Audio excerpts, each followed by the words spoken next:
Hola navegantes, yo soy Maggie y les doy la bienvenida al primer viaje por el mes de febrero.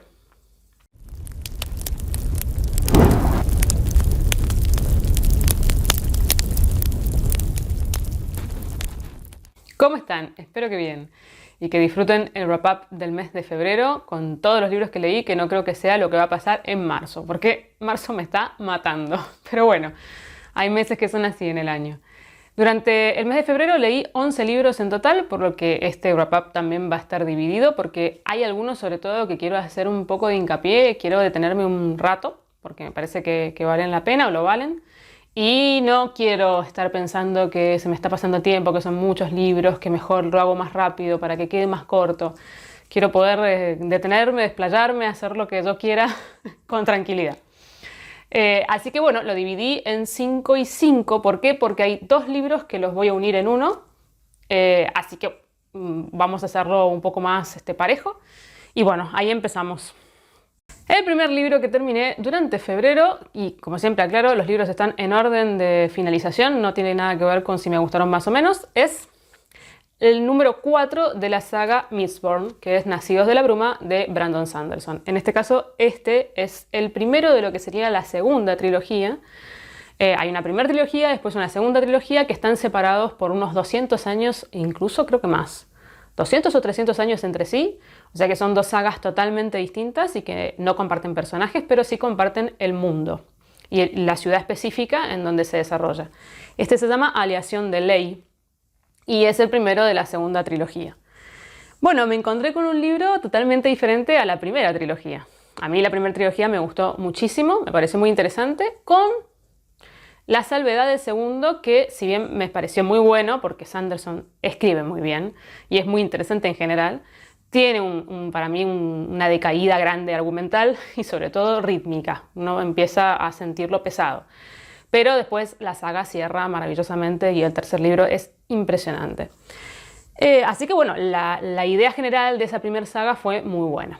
Y quería ver que me iba a encontrar con un libro que estaba ubicado tantos siglos después. Y me encontré algo muy raro. Es un libro que yo diría que es más de corte policial que de fantasía, como es el caso de la primera trilogía, que es incluso steampunk, porque, bueno, tiene ese estilo, tiene ese sello. Y a mí los policiales, ustedes saben que a mí los policiales no me gustan, aún teniendo un marco, yo no voy a decir de fantasía porque realmente, bueno, sí, claro, que tiene fantasía. Los personajes hacen cosas que no son comunes ni son de seres humanos normales y corrientes, pero realmente está bastante más enfocado al tema de la investigación y que, bueno, hay un misterio policial justamente y hay un personaje que tiene que resolver esa situación en un mundo donde además ya está la revolución industrial muy marcada y entonces hay tecnología. Una tecnología que, vuelvo a decir, es muy al estilo steampunk. Está muy bien escrito. Es mucho más corto que lo que estaba acostumbrado a escribir Sanderson, eso seguro. Es aún no interesándome a mí los policiales, es interesante. Me pareció un poco lento este primer tomo. Tarda en presentar los personajes, en ir desarrollando la trama que quiere. Hacia el final, las últimas 100 páginas se pone bastante interesante y te da ganas de seguir leyendo a ver para dónde va. Si bien no es algo que me haya encantado, pero de todas maneras, vuelvo a decir, con el sello de calidad de Sanderson. Sanderson escribe muy bien, tiene un muy buen desarrollo de personajes, tiene un muy buen desarrollo del mundo que quiere construir y por eso es muy creíble. La verosimilitud en él, a pesar de estar dentro de un género fantástico, es impecable. Entonces, se disfruta. Lo que pasa es que, bueno, claro, no es un género que a mí me llame mucho la atención. De todas maneras voy a seguir, por supuesto, voy a leer los otros dos libros y una vez que ya termine la saga completa voy a poder dar una opinión un poco más fundamentada. El segundo libro que terminé durante febrero es un libro del cual voy a tratar de explayarme un poco y voy a hacer una diferenciación entre lo que va a ser una reseña sin spoiler y después una reseña con spoilers para los que leyeron esta saga, porque también es una trilogía, aunque está publicada toda unida. Y es Klaus y Lucas de Agatha Christoph.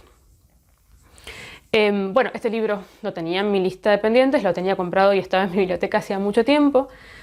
Había escuchado muchísimas reseñas y había visto muchísimas reseñas, porque es un libro que estuvo muy, muy de moda.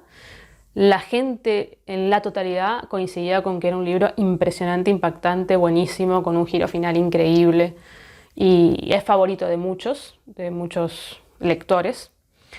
Y también incluso Marta me lo recomendó, Marta de Empieza por Leer, cuando fue el especial que hice para que me recomendaran libros para leer. Pero bueno, yo ya lo tenía en vistas hacía rato. Lo que pasa que sabía que era un libro que era bastante crudo y difícil. Y bueno, hay momentos emocionales en que uno tiene ganas de leer ciertas cosas y otros que no. Así que por eso estuvo un poco como en la heladera. Y me encontré un libro muy extraño, la verdad. Creo que es un libro que tiene muchísimas lecturas y que puede sacársele mucho jugo y que eso depende también de cada lector. Porque, bueno, según todas las reseñas que fui escuchando, en general todos coincidían en que era un libro que te hablaba sobre la crudeza de la guerra y que era muy perturbador y muy frío por la misma manera de narrar de la autora, y que retrataba una sociedad muy terrible durante la Segunda Guerra Mundial y, bueno, cosas duras, digamos, de leer porque, bueno, el contexto lo es. Y la verdad es que yo me encontré bastante más que solo eso. Y me pareció que es un libro que tiene para interpretar, para que uno interprete muchísimo. Y por otro lado también me surgió la duda de que si estas interpretaciones o esto que yo le veo al libro es realmente algo que Agatha Christoph quiso trasladar hacia el lector o quiso transmitir, o son ya interpretaciones mías. Porque el libro es lo suficientemente paradójico en algunos aspectos, enigmático y también podría decirse abierto como para que uno pueda interpretar lo que siente o lo que le parece. Y por eso, bueno, cada lector también le da su impronta o siente cosas diferentes con respecto a lo que lee. Este libro trata sobre la historia de dos hermanos que son gemelos y que durante la Segunda Guerra la madre los deja en la casa de la abuela porque, bueno, están ocupados por los alemanes. Esto está basado en Hungría, indudablemente. O sea, en realidad ella no, creo que no dice en el libro. No, ella nunca nombra el lugar, pero bueno, es algún país del este, de la Europa del Este, que fue ocupado por los nazis durante la Segunda Guerra y después, posterior a la Segunda Guerra, es ocupado por los comunistas. Así que bueno, es un país de Europa del Este. En la capital es imposible vivir, no hay manera, digamos, de sobrevivir, sobre todo, no hay comida, están sitiados por todos lados, bueno, lo que significa estar en guerra y además no solamente en guerra, sino tomados por el ejército enemigo. Por lo tanto, la madre decide dejarlos en el campo, en la casa de su madre, de la abuela de los chicos. Y esta abuela es una abuela bastante cruel. Por lo que estos chicos, que son dos nenes de 9 años, tienen que vivir situaciones bastante espantosas, de todo tipo y color, y tienen que aprender a endurecerse para no sufrir. Esa sería la premisa de la que parte el primer libro. Esta es una trilogía, como decía, y los 3 libros están juntos. El primer libro se llama El Gran Cuaderno. El segundo libro, esperen un segundo que voy a ver si está el índice. 2000 años más tarde. El segundo libro es La Prueba y el tercero, La Tercera Mentira. Son libros muy cortos. Como verán, todos esos libros están metidos en esta edición que tampoco es demasiado larga, debe tener unas 500 páginas, sí. Y se lee muy rápidamente. Es un libro muy adictivo. Me parece que es un acierto que Libros del Asteroide lo hayan publicado todo junto, porque en realidad está bueno leerlo de corrido. Y yo no podía parar de leerlo. Tiene una forma de escribir que es muy fría por un lado Y al mismo tiempo, bueno, sobre todo en el primer libro, los otros dos va cambiando la forma de narrar. Y que hace que, además, digamos, son tan extraños los personajes y les pasan cosas también tan extrañas que uno se va dando cuenta que hay algo más que lo que te está contando y necesitas resolver ese misterio. Sobre todo en el segundo libro ya te das cuenta porque hay un giro en el argumento que algo extraño está pasando y vos no estás terminando de entenderlo. Entonces esa necesidad de poder entender qué es lo que estás leyendo hace que uno lea este libro de forma corrida, a pesar de que es un libro bastante duro e incluso no para todo público. O sea, hay cosas que son desagradables de más, que yo entendería que mucha gente empiece a leer el primer libro y no quiera saber nada, pero es que los otros dos son muy distintos y acá entra una gran duda que yo tuve cuando leí este libro, que es hacia qué público está pensado. Porque el público que tiene las tragaderas suficientes como para leer el primer libro y continuar, en la que me incluyo, incluso a mí me pasó algo muy particular, que es que empecé cuando empezaron los primeros impactos, que además para mi gusto personal son muy comunes y muy obvios, impactos que a todo el mundo le molestarían. Dije, uff, de este tipo de libros se trata. Y después cuando siguió, llegó un punto en que me insensibilicé. Y ya nada de lo que me contaba me importaba. Estaba como los hermanos gemelos. Terminé viviendo la situación igual que los protagonistas. Y eso me molestó porque, claro, cuando se abunda tanto en la barbarie, llega un punto en que uno se horroriza de tal manera que deja el libro y no continúa. O pasa lo que me pasó a mí, que es que ya me parecía hasta incluso absurdo. Y justamente hablando de verosimilitud con respecto al libro anterior, había cosas que no me parecían verosímiles. Pero aún así quería seguir leyendo porque, bueno, además de que me parecía muy interesante la historia de fondo, o quería resolver eso, que yo sentía que había algo raro. Claro, había escuchado tantas reseñas tan positivas que yo quería seguir. Y bueno, cuando seguí me encontré con que los otros dos libros son muy diferentes a muchos niveles. Primero, a nivel narrativo. Y esto yo lo hablaba con Iker, que hablamos bastante por privado de Instagram, porque él también lo había leído, y él me comentó algo que me pareció muy interesante, que lo voy a traer acá a colación porque tiene razón, y es que, claro, la autora no escribía en su idioma cuando publicó estos libros. Ella, bueno, tuvo que ir de su país de origen, y por todas estas cosas justamente que comenta en este libro. Es más, dicen que este libro está basado en las memorias de ella, de su infancia, pobre. Y claro, escribió este libro en francés y no era su idioma, y ella no se sentía cómoda escribiendo en un idioma que no era el suyo. Entonces se ve esa evolución, porque este libro, estos 3 libros, tardó más o menos un espacio, yo creo que de 10 años, más o menos. No llegó a 10 años, unos 6 años tardó en escribir los 3 libros, y entonces esa evolución en la narración también tiene que ver con el dominio del lenguaje. Y esto me pareció muy interesante lo que me decía Iker, porque claro, yo no lo había pensado, porque es que realmente cambia muchísimo el estilo narrativo, de un estilo directo, duro, sin adjetivización, casi, bueno, totalmente frío, contundente, a una narración un poco más lírica en el segundo y a una narración mucho más construida y poética en el tercero.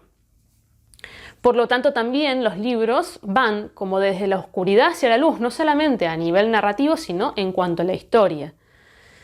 Y hay un contraste muy grande. Entonces yo, claro, la duda era, ¿para qué tipo de público está escrito? Porque el que no pudo pasar el primer libro por lo duro, lo espantoso y los horrores que te narra, nunca va a llegar a los otros dos, y sobre todo al último, en donde hay como una redención de todo lo que se leyó.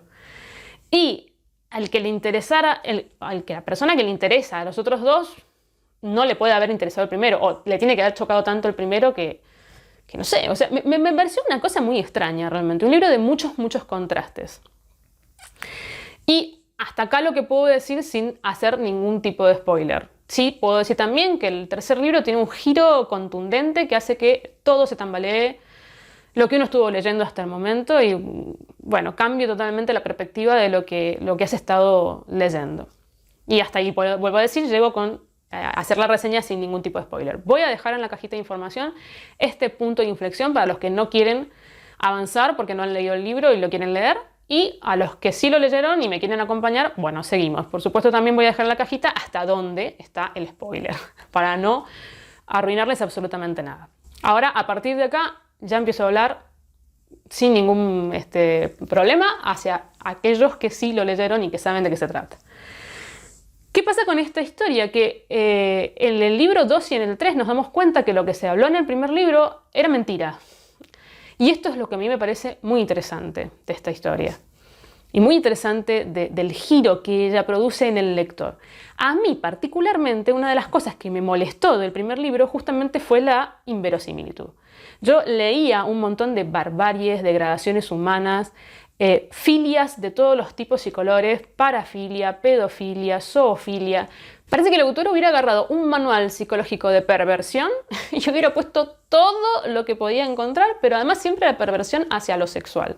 Porque la perversión existe y el ser humano puede ser terriblemente oscuro, pero hay mucho tipo de oscuridades y no solamente la que tiene que ver con el sexo y los desastres que uno puede llegar a encontrar en cuanto a anormalidades a ese nivel. Bueno, ella todo lo que puede existir lo pone junto en el primer libro, en un pueblito diminuto, en donde todos los personajes que rodean a estos dos chicos tienen algún tipo de perturbación.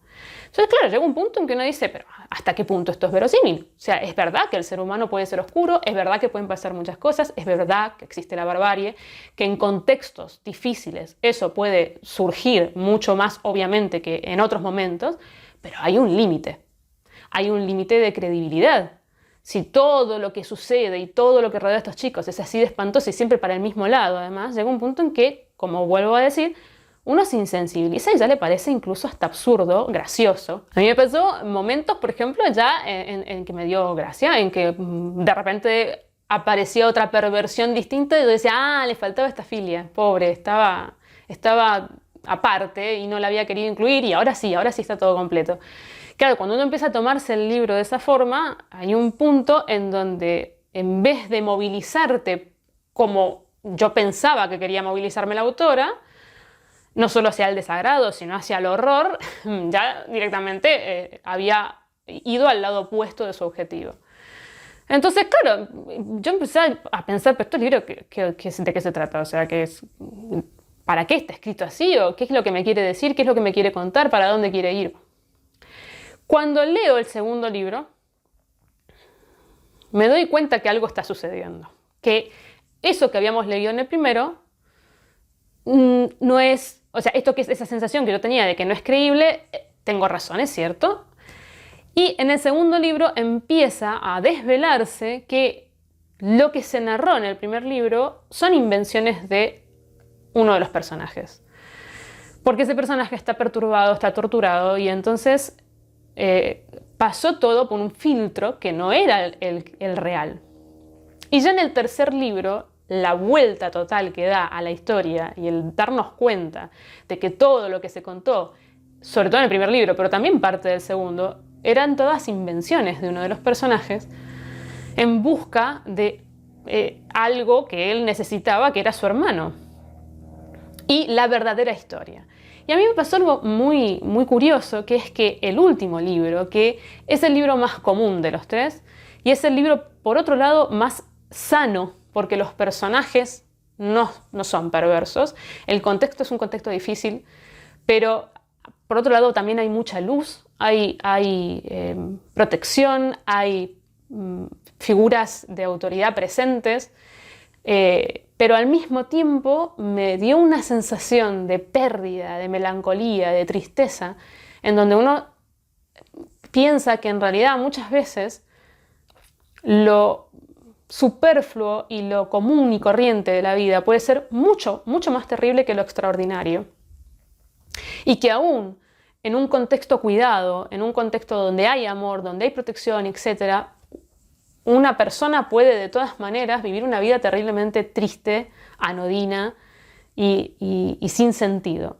Y eso a mí me impactó terriblemente, porque finalmente me pareció mucho más movilizante el último libro que el primero, con toda la barbarie que tiene el primero.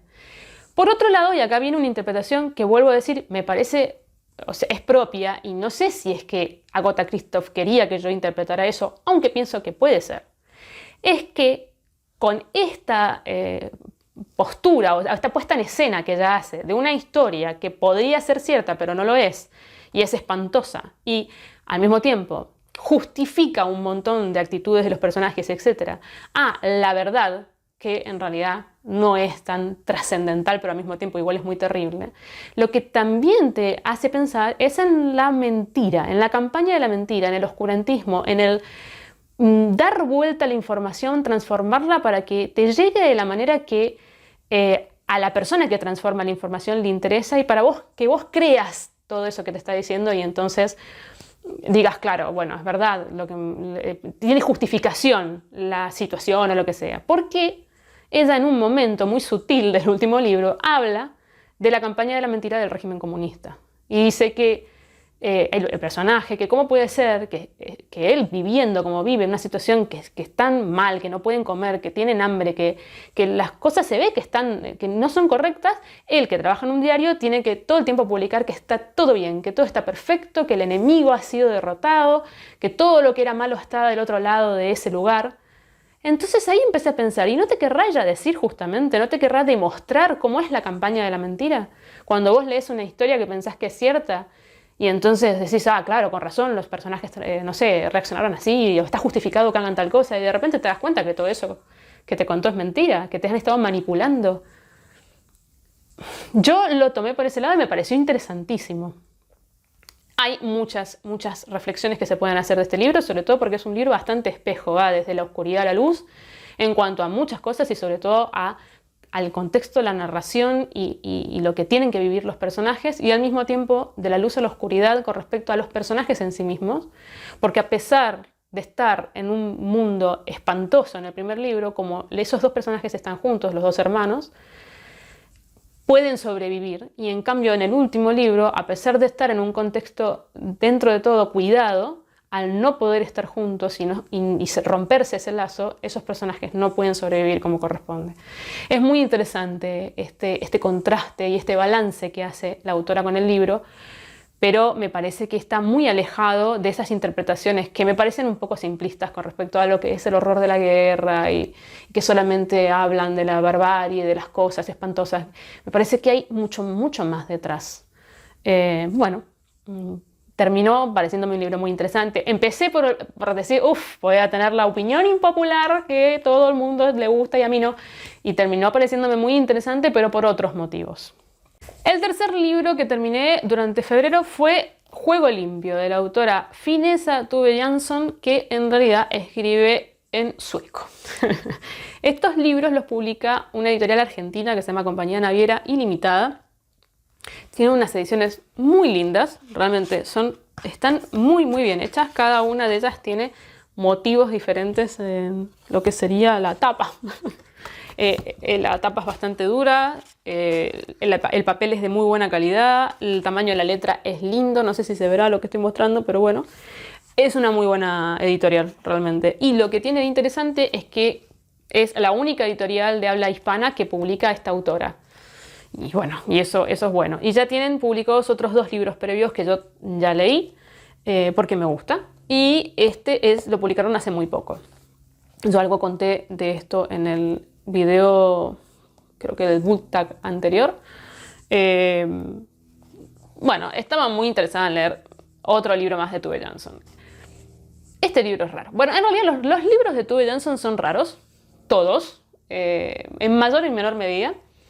Hay algunos que son más accesibles, como es el libro del verano, que si bien es raro, digamos, de todas maneras se puede entender. Después, el otro libro, que es del libro que hablaba en el book tag, que es Una verdad increíble, ese libro es rarísimo, pero aún así la sensación que me quedó de ese libro fue muy positiva, me gustó no entender nada.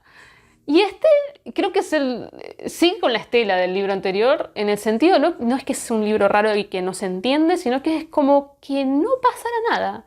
Es un libro sobre la convivencia de 2 mujeres que son pareja, la amistad y el amor entre ellas y la cotidianidad de su vida. Y son artistas, las dos, una es escritora y la otra es pintora. Y eso es todo. Y, o sea, y sus vivencias, amigos que tienen por ahí en común, situaciones que tienen que vivir juntas. Ella, bueno, siempre habla, el sello de Tove Jansson es hablar sobre la naturaleza y que ese contexto natural tenga mucha correlación con los personajes y con el mundo interno de los personajes. Así que es muy naturalista por un lado y por otro bucólica. Es un tipo de literatura lenta, pausada, tranquila, que parecería que no te está contando nada, pero al mismo tiempo te deja una sensación de que te ha contado muchas cosas o de que es algo agradable. Es como la belleza de lo intrascendental, de lo común y corriente, de lo simple, del día a día, de lo ordinario. Y incluso me hace acordar mucho a la literatura asiática en ciertas cosas, porque con esas cosas de ponerse como en detalles de la cotidianidad, de las comidas, de limpiar la casa, de las cosas que pasan con el clima y si tienen que salir a, no sé, a recoger ciertas cosas porque está lloviendo y hay temporal. Bueno, el día a día de la vida de dos personas en este caso y la relación de estas dos personas. Es lindo de leer, no te lleva a ningún lado, es como si uno viera un cuadro o una foto de un momento específico, de una situación específica, pero no va a ningún lado, o sea, no viene de algo ni va hacia algo, simplemente es participar de un momento de la vida de estas personas. Es una literatura interesante y distinta, eso seguro.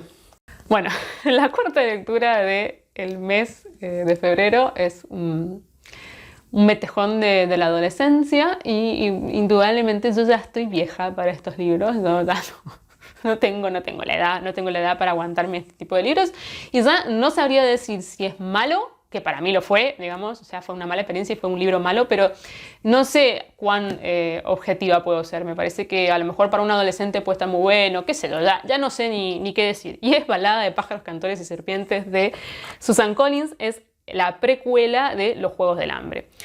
Los Juegos del Hambre es una de mis trilogías preferidas de la adolescencia.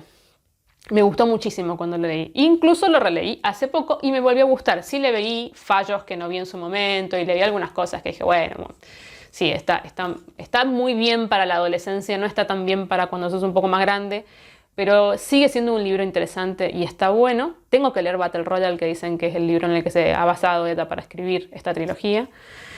Y bueno, salió este y dije, ay, voy a volver a mi infancia. Es como volver a... Cuando yo leo Harry Potter, por ejemplo, yo siempre soy feliz. Entonces yo pensé, bueno, me va a pasar un poco lo mismo. Uf, qué libro más malo. No sé, vuelvo a decir que no sé si es malo, o que yo no tengo ya la edad para este libro. Encima es un libro gordito, es un libro bastante largo. Tiene alrededor de 600 páginas. Con una letra muy pequeña y que necesita una buena podada. Este libro tiene muchas páginas de más. Habla sobre la vida de Snow. El presidente Snow es la figura malvada de la saga de los Juegos del Hambre. Es la representación del mal y el régimen totalitario que tienen en ese lugar, digamos, en Panem. Y bueno, acá te habla de cómo es que llegó ese sociópata, porque es lo que es, a ser un sociópata y a ser el presidente de todo lo que está mal en ese mundo. Podría haber sido un libro interesante que no lo es, la historia es bastante superflua, volvemos otra vez a los mismos lugares comunes de los Juegos del Hambre. Los personajes son la cosa más superficial. No tienen profundidad ninguna, no tienen justificación en lo que hacen. El mismo presidente, o sea, el mismo Snow cuando es chico es la cosa más anodina, sin sentido, no ves un progreso aparentemente. Ha querido hacer lo que se hace mucho ahora, que es redimir un poco a los villanos, justificando por qué llegaron a ser villanos, que a mí, si están bien hechos estos perfiles o trazados psicológicos, me gusta mucho. Incluso a mí me gusta esa vuelta que se le ha dado a los villanos, como por ejemplo Maléfica, cuando está bien planteado, porque me parece mucho más interesante una persona que es mala, pero que tiene sus claroscuros, que una persona que es mala, y alguien que es bueno. O sea, esas cosas totalmente planas de lo negativo versus lo positivo me parecen totalmente aburridos y como de una época también, ¿no? mientras que estos otros personajes me parecen mucho más complejos, tanto que los personajes buenos tengan sus cosas malas como al revés. Y ella ha querido hacer esto, pero no le sale. O sea, no le sale. El personaje es un personaje que, bueno, qué sé yo. Da lo mismo. Hay párrafos y párrafos de letras de canciones que llega a un punto que uno dice, ¿pero para qué? Está escrito de puño y letra el feliz cumpleaños. ¿Hace falta que escribas la letra de feliz cumpleaños? Pero es que querías rellenar. Esta autora quería rellenar, pero ¿por qué no hay un trabajo editorial detrás? ¿Por qué no le dice el editor, señora, todo el mundo conoce el feliz cumpleaños? Ponga que cantaron el feliz cumpleaños, que la gente se lo va a representar en la cabeza, lo ha cantado hasta el hartazgo. ¿Para qué hace falta poner la letra del feliz cumpleaños? Bueno, así como la letra de feliz cumpleaños, hay letras de canciones originales que son además estúpidas, pobrecitas canciones, insufribles. Bueno, este libro también hay momentos que pasé de largo, no me perdí nada pasando de largo, porque realmente es que necesita cortarse. El desarrollo de la historia es de lo más trivial y el personaje femenino, que es la que representa a los pájaros cantores, es insoportable, es un personaje muy poco creíble y realmente la historia entre ellos dos es pegada con plasticola de colores. Bueno, nada, no pierdan. Si tienen mi edad, no pierdan el tiempo leyendo esto, por favor, se los pido. Y con respecto a los adolescentes, realmente no sé. Es que cuando uno es adolescente tiene tragaderas. Realmente hay cosas que le gustan que después uno se pregunta, ¿pero qué estaba pensando? Y no solamente con respecto a los libros, con respecto a la vida. Bueno, los siguientes dos libros que leí, que son los que digo que los voy a unir porque en general se editan juntos, son los que pertenecen a las historias de Winnie the Pooh. El primer libro se llama Winnie the Pooh y el segundo El Rincón de Pooh, y en general se editan juntos. Los leí en digital y por eso es que no los muestro. Y estoy tratando de hacer la iniciativa del reto Edwardian Spirit, que lo propone Adrián del canal Victorian Spirit, que por supuesto voy a dejar en la cajita de información, pero no creo que no lo conozcan. Y me pareció un reto súper interesante porque las premisas que tiene son muy lindas. En este caso, por ejemplo, era leer un libro infantil que supuestamente, lo voy a poner entre comillas, tiene que estar ubicado en la época eduardiana. Lo que pasa es que como la época eduardiana fue muy corta, es permisivo, Adrián, en cuanto a los espacios temporales. Se supone que es desde 1900 hasta 1920, son libros que en su mayoría fueron escritos en esa época, aunque hay algunas premisas que pueden ser libros contemporáneos. No necesariamente tienen que ser de Inglaterra, pueden ser escritores de cualquier lugar del mundo, y esa flexibilidad es lo que me pareció interesante.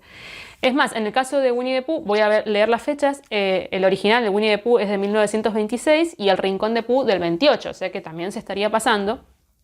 Pero bueno, vuelvo a decir que él es bastante flexible y este es uno de los libros que él proponía entre los libros que se podían leer de época que eran infantiles. Yo la mayor parte los había leído y Winnie the Pooh era un gran pendiente. Si bien yo había visto las películas animadas y me encantaba el personaje, incluso también vi la película que trata sobre la historia del escritor.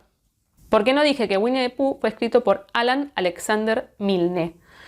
Y bueno, hay una película sobre él y sobre cómo escribió Winnie the Pooh que también es muy interesante y además tiene a Ewan McGregor, que para mí es uno de mis actores favoritos desde que lo vi en El Gran Pez. Bueno, en una parte. Que yo tenía muchas ganas de leer cómo era Winnie the Pooh y de qué se trataba. Y me encantó. La verdad que me parece un libro que de infantil sí, tiene mucho, pero también tiene poco. O sea, está escrito... Este es uno de estos libros que entrarían en la categoría de libros que no tienen edad, que no importa la edad que tengas, los puedes leer y te van a dejar cosas y te van a parecer interesantes, y que también un chico lo puede leer y lo puede disfrutar. Es este tipo de libros que es para todo público, que dependiendo de la edad que tengas, le vas a ver ciertas cosas y vas a sacar provecho de ciertas cosas que te dice, y que todo el mundo lo puede disfrutar. Me pareció precioso. Está escrito muy, muy poéticamente en muchos aspectos, pero al mismo tiempo muy naïve, muy inocente, juguetón. Bueno, acá justamente también hay poemas, poesías, y no como el caso de Balada de pájaros cantores, perfectamente hechas, preciosas, divertidas. Tiene ese humor inglés que es tan particular, cínico por un lado, pero al mismo tiempo sutil. Las historias son enternecedoras, los personajes son preciosos. Para mí el segundo libro decae un poquito con respecto al primero. El primero es más mágico, también puede ser que sea porque uno ya conoce el estilo y los personajes y entonces se puede hacer un poco redundante, pero el final del segundo libro, por favor, qué triste, qué melancólico y me hizo llorar incluso porque te hace sentir eso que él te quiere hacer sentir en el final de lo que tiene que ver con la melancolía de la infancia y esos lugares maravillosos que por ahí cuando uno crece pierde. Me pareció precioso, realmente es un libro muy disfrutable, ojalá pueda conseguir, acá existe la edición de Valdemar, lo tiene una única librería y es carísimo, pero carísimo. A ver, como para darles un ejemplo, los libros acá en un promedio están entre 1.200, 2.000 pesos y este libro sale 7.000. Es una locura, pero bueno, viene con unas ilustraciones, las ilustraciones originales, que son bellísimas. Y bueno, es un libro de absoluta colección. Espero poder en algún momento tener el dinero suficiente para poder comprarlo porque realmente me pareció bello, bello. Y es una muy bonita experiencia, sobre todo para reconectar con el juego de la infancia, con esa sensación de inocencia, pero al mismo tiempo inocencia juguetona, inocencia traviesa. Es precioso.